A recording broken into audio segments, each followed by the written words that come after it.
Dalam hal ini akan disampaikan oleh Al-Mukarram Kiai Haji Mashkur Fakih. Kepada beliau kami haturkan Allahumma salli ala Muhammad.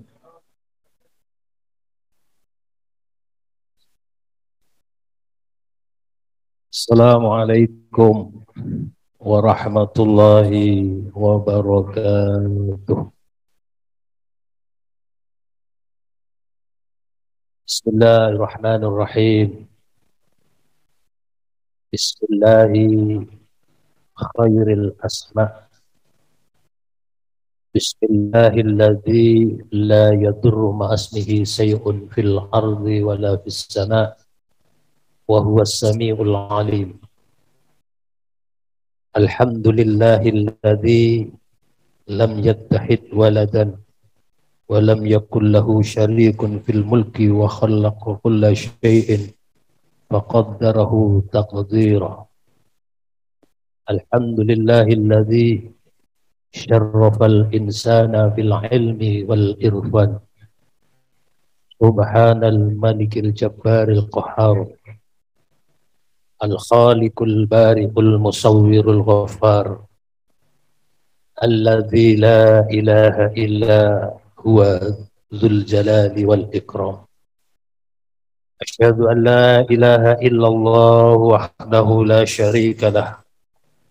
Wa asyhadu anna sayyidana Muhammadan abduhu wa rasuluh. Allahumma salli wa sallim ala sayyidina Muhammad wa ala alihi wa ashabihi at-tahirin at-tayyibin wa ashabihi as-salihin wa man tabi'ahum bi ihsani ila yaumiddin. Wa qala rabbi shrah li sadri wa yassir li amri wa hlul 'uqdatam min lisani yafqahu qawli, amma ba'du. Hadratal muhtaramin, para alim, para habaib, para kiai, para masyayikh, wabil khusus dumateng panjenenganipun Kiai Abdul Qadir bin Fakih Gus Nur Saknur Halim bin Kiai Fakih, ugi dumateng Romo Kiai Haji Ahmad Muslim Ikram, pemangku Pondok Pesantren Da'watul Khairat Kerengi Rembang Pasuruan. Ugi dumateng Al Habib Ahmad bin Idrus Al Habsi yang insyaallah akan hadir di tengah-tengah kita. Dan dumateng Kiai Abdul Syukur saking Kalijudan, Kiai Zainuddin Hafid saking Gebang Surabaya, lan sedayane mboten saged kula sebutaken setunggal-setunggal, mboten ngirangi rasa hormat lan takzim kula dumateng para alim, para ulama. Yang kula hormati dumateng para musbida maupun musbika yang pada pagi hari ini juga telah hadir dan memfasilitasi kegiatan kami, acara rutin haul yang walaupun saat ini masih dalam suasana pandemi, sehingga kami selaku sahibul haul juga menyadari dengan adanya pandemi 19 ini dengan acara haul virtual, ya, yang tentunya tidak mengurangi rasa khidmat ta'zim kepada guru mursyid kita, karena beliaulah yang menghantarkan hati kita terbuka untuk melaksanakan ibadah kepada Allah yang sebenar-benarnya. Oleh karenanya dalam kesempatan ini saya menyampaikan kepada para musbida maupun musbika yang telah memfasilitasi kegiatan ini dan membantu keamanan, mudah-mudahan semuanya mendapatkan keberkahan dari Allah Subhanahu wa Ta'ala. Yang berikutnya tentunya alhamdulillah walaupun dengan sesederhana mungkin kami tetap berupaya tidak mengurangi rasa khidmatnya dengan cara yang beberapa daerah mengadakan kegiatan-kegiatan hal yang sama pada hari ini seperti di Banjarnegara, di Cilacap, kemudian di Banyumas, lalu kemudian di Lamongan, Gresik, dan di tempat-tempat yang lain yang mungkin tidak saya sebutkan satu persatu. Ini dilaksanakan secara virtual, Kiai. Dan pada hari ini, hari yang sama, mudah-mudahan dengan rasa takdimnya kepada gurunya, guru mursyidnya, mudah-mudahan ini semua menjadi satu contoh menghantarkan kita menjadi santri-santri yang betul-betul memberikan ilmu ingkang manfaat. Salawat ma'assalam kula aturaken dumateng junjungan kita Nabi besar Muhammad sallallahu alaihi wasallam, karena beliaulah kita menjadikan sesuatu yang diberi satu petunjuk terang benderang sehingga kita bisa mengetahui sesuatu ilmu yang hak ini. Untuk selanjutnya, sebelum saya akan membacakan sedikit tentang manaqib, sekedar peringatan karena ini masih kondisi pandemi. Namun demikian, kami selaku sahibul haul dengan sekaligus dengan panitia menyelenggarakan ini sesuai dengan petunjuk protokoler kesehatan, yang dimana sangat-sangat sederhana kita batasi, yang memang tujuan kami adalah untuk keselamatan kita bersama.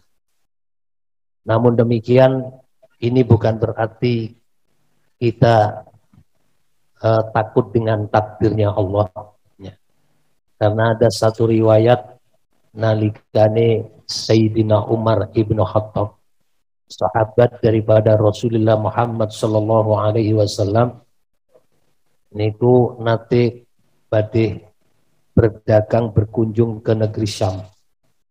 Di saat di perjalanan ada yang menyampaikan bahwa saat ini negeri Syam itu terjadi satu musibah, yaitu kena musibah yang namanya wabah taun, yang mungkin saat ini diistilahkan koyok corona. Ya. Lalu apa kebijakan daripada Sayyidina Umar ibn Khattab?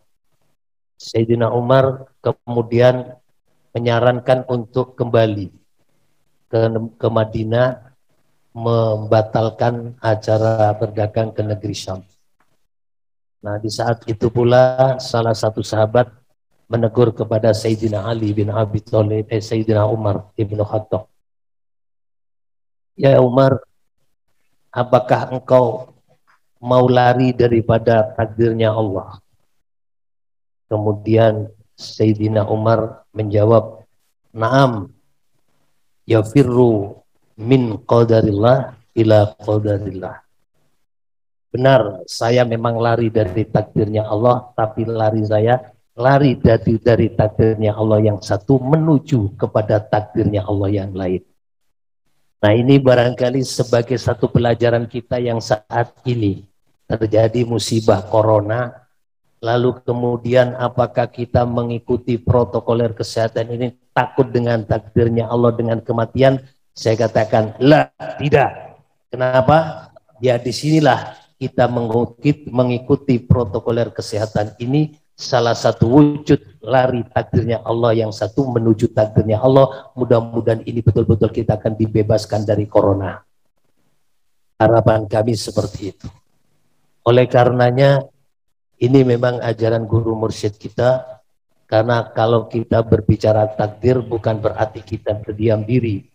Semua gerakan bentuk ikhtiar itu pun bagian daripada takdir Allah. Karena kita hakikatnya tidak punya daya dan kekuatan untuk berikhtiar sendiri. Kalau di dalam Al-Quran banyak menerangkan tentang tidak keberdayaan seorang hamba. La haula wa la quwwata illa billah. Tidak ada daya dan kekuatan apapun itu kecuali dari Allah Subhanahu wa taala. Kemudian juga apalagi gerakan kita tidak punya gerakan sama sekali. Wallahu khalaqakum wa ma ta'malun. Sesungguhnya Allah yang menciptakan manusia dan apa yang digerakkan kita. Obah menenggulo panjenengan saat niki longgong yang teniki hakikate wis ditakdir karo Gusti Allah. Tidak ada satupun yang bisa menolaknya. Oleh karena itu, dengan kesempatan yang sangat mulia ini, walaupun sederhana dan alhamdulillah yang selama ini tidak kena hujan lama tidak hujan, tadi malam kena hujan rintik-rintik yang alhamdulillah bisa menyejukkan suasana, bisa menyejukkan hawa kita bisa tenang, bisa menyejukkan hati kita. Mudah-mudahan ini tanda keberkahan daripada Allah Subhanahu wa taala. Untuk selanjutnya mungkin saya sedikit akan menyampaikan tentang manaqib beliaunya. Beliau ini lahir tahun Kiai Haji Syarif, ya. Itu lahir tahun 1865. Lalu kemudian beliau wafat itu tahun 1964. Niku kelahiran kula nih. Jadi kula niki lahir bulan Sya'ban, tahunnya sama. Sedangkan Mbah Yai Syarif itu tahun 64, bulannya wafatnya bulan Syafar seperti sekarang yang kita kholi.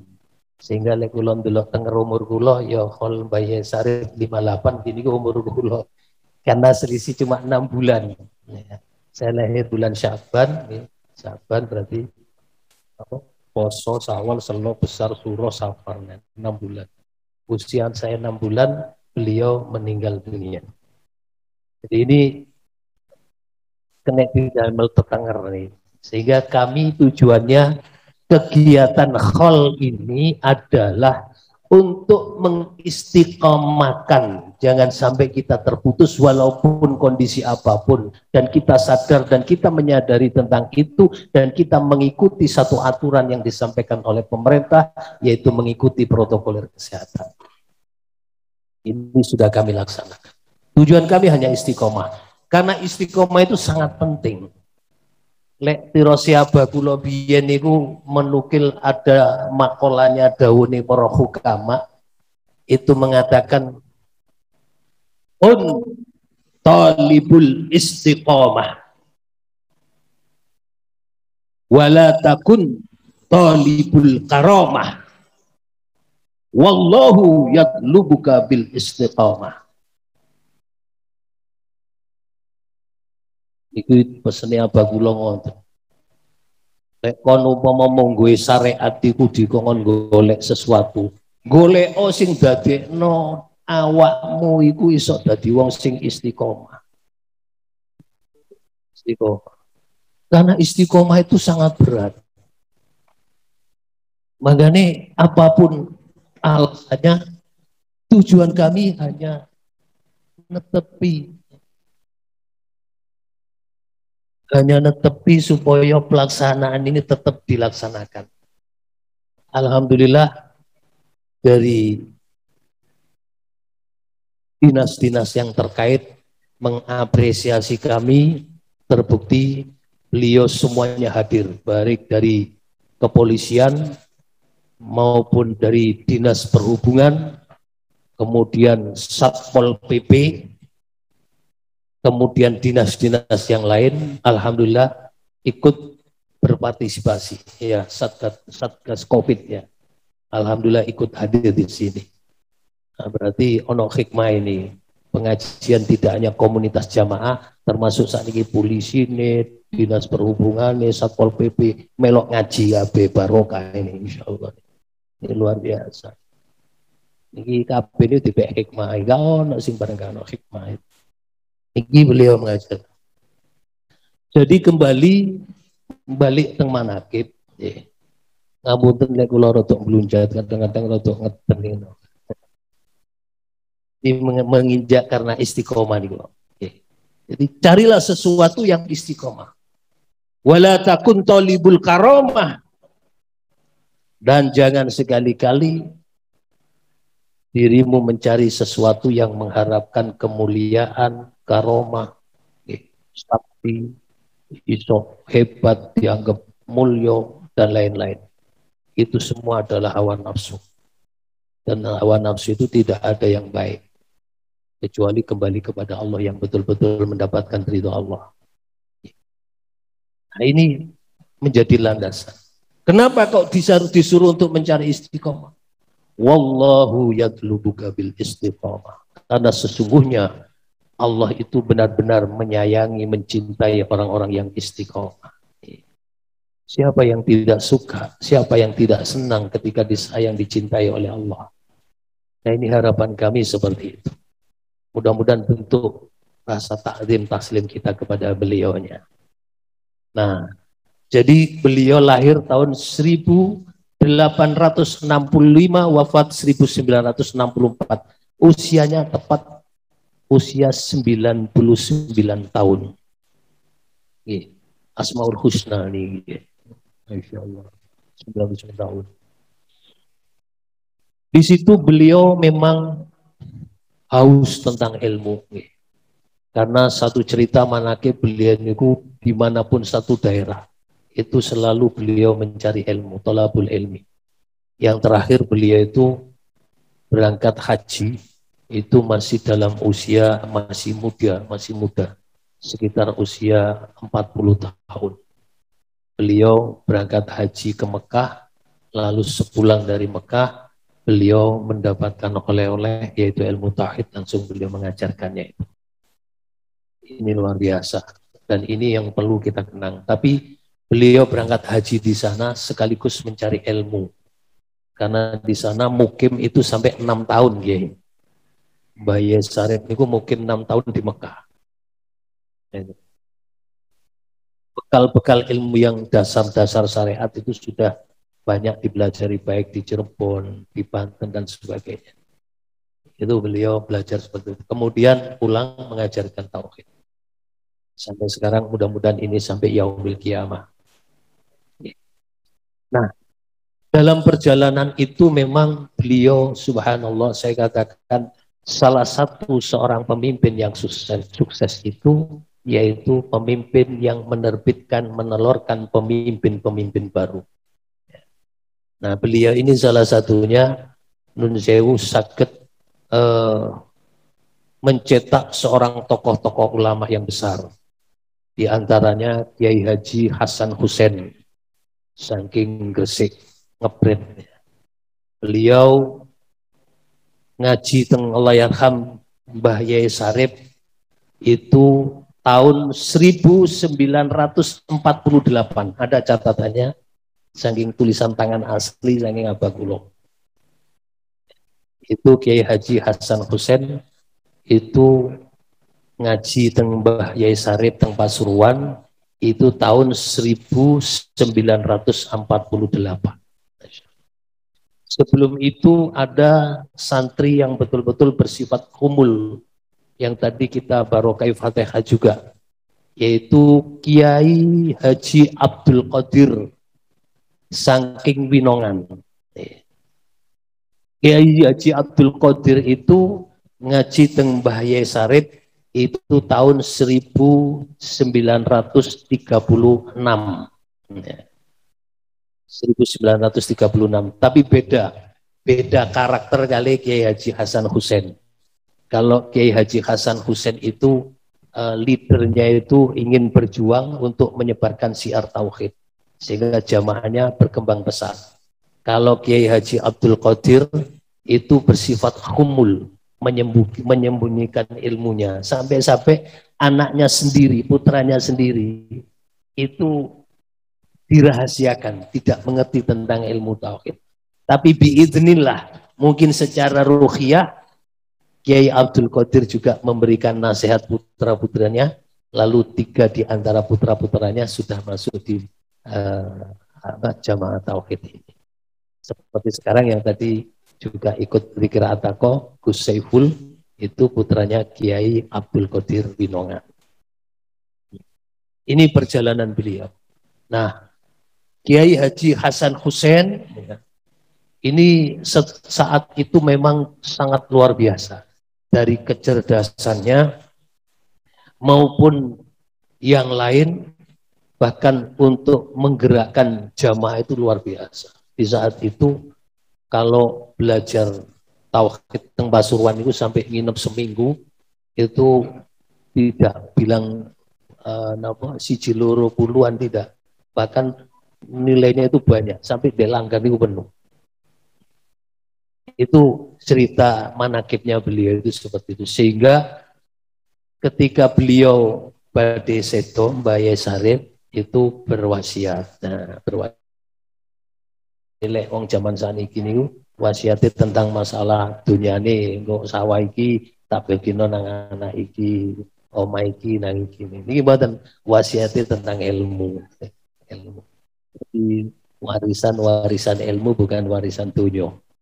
Nah, di antaranya di saat itu Kiai Hasan Hussein memang mendapatkan napa niku ijazah untuk menjadi disuruh membaiat di saat itu. Yang saya tahu langsung informasi saking Abagulo awalnya yaitu bab syahadat teng Pasuruan, kemudian sholat zakat puasa teng Gresik untuk komunitas jamaah wilayah barat. Kemudian haji balik teng mriki. Nah, ini selang beberapa tahun kemudian Abah Yai Sedo. Nah, Abah Yai Sedo niki alhamdulillah Abah Gulo niki rumiyin teng Kerampiangan. Kerampiangan itu niki nggih cerita, niki dudu cerita dagelan niki temenan niki. Abah Yai Abah Gulo Yai Fakih itu dulu domisilinya di Kerampiangan, ikut rumahnya Umi Ulo. Umi Ulo asli Kerampiangan, dipunyai Umi Kalsum. Umi Kalsum kemudian ikut di sana. Setelah beliau mau wafat, Yai Sarip mau wafat, diperintah kali Yai Sarip untuk kembali ke Wirokuno. Nah, disitulah dulu namanya pengadangan. Ini pengadangan sih, sana itu dari Wirokuno.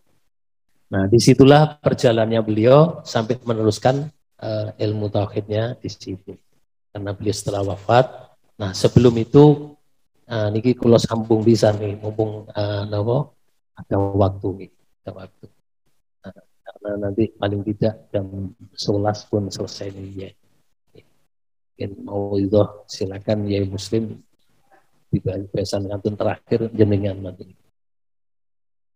Itu masih jam 9. Nah, setelah itu napa manakibi Abagulo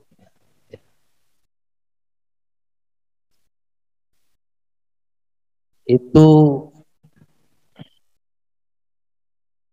umur 7 tahun itu kebetulan di samping diceritani langsung secara bilisan ada tulisannya, dan itu asli tulisan tangan Sanging Abagulo.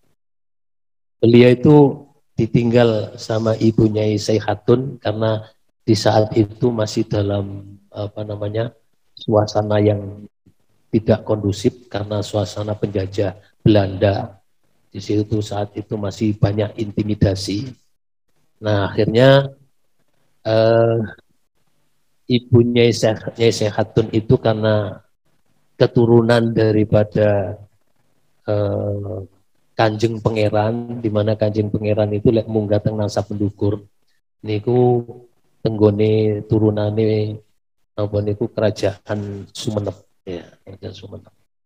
Karena termasuk berdarah biru, kemudian inginnya itu diamankan ke Malang waktu itu. Nah, Abagulo usianya umur 7 tahun. Setelah itu karena mau diajak sama ibunya Sayyidatun, tapi Mbah Yai Sarip mempertahankan, ojo iki anakku siji, tak rambut dhewe, akhirnya diramut Abah Yai Sarip. Nah, lek corong rambut niku nggih nuwun sewu, lek critane niku mboten koyo sama iki. Kereng luar biasa. Oke. Yai Sarip niku kereng. Monggo baju. Pri baju.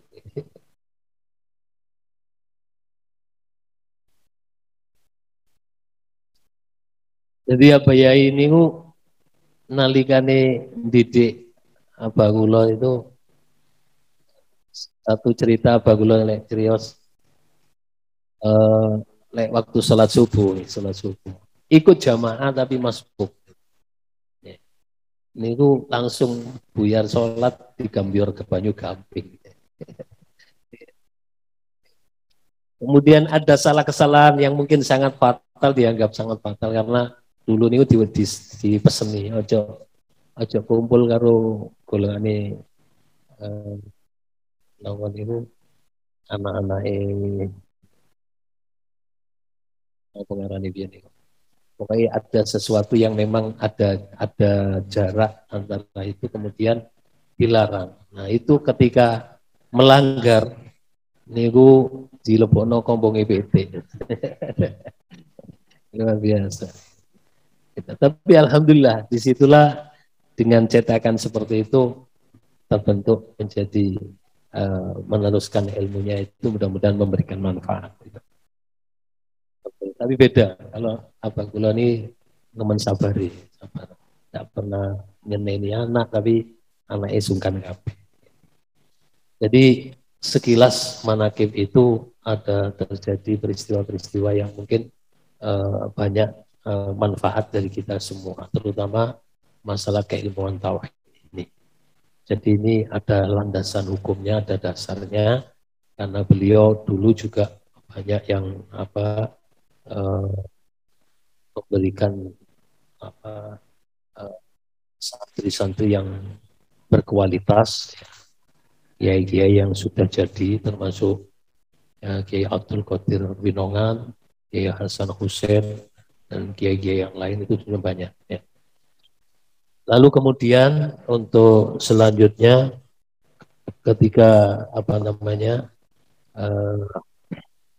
beliau sebelum wafat itu kemudian dibagi tugas untuk wilayah barat.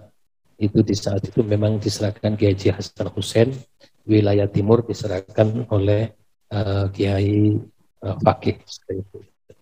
Nah ini perjalanan beliau dan alhamdulillah sampai sekarang mudah-mudahan kami diberi kekuatan lahir batin oleh Allah sehingga bisa melaksanakan amanah ilmu ini. Saya kira ini sampai jam 9 mungkin nanti bisa dilanjutkan oleh Kiai Muslim untuk memberikan pencerahan kepada kita semua. Saking kula wonten lepat selae nyuwun agungipun pangapunten dan tentunya menawi wonten hidangan ataupun penyambutan kirang nyeceki nyuwun agungipun pangapunten. Walafu minkum wallahu muwaffiq ila aqwamit thoriq.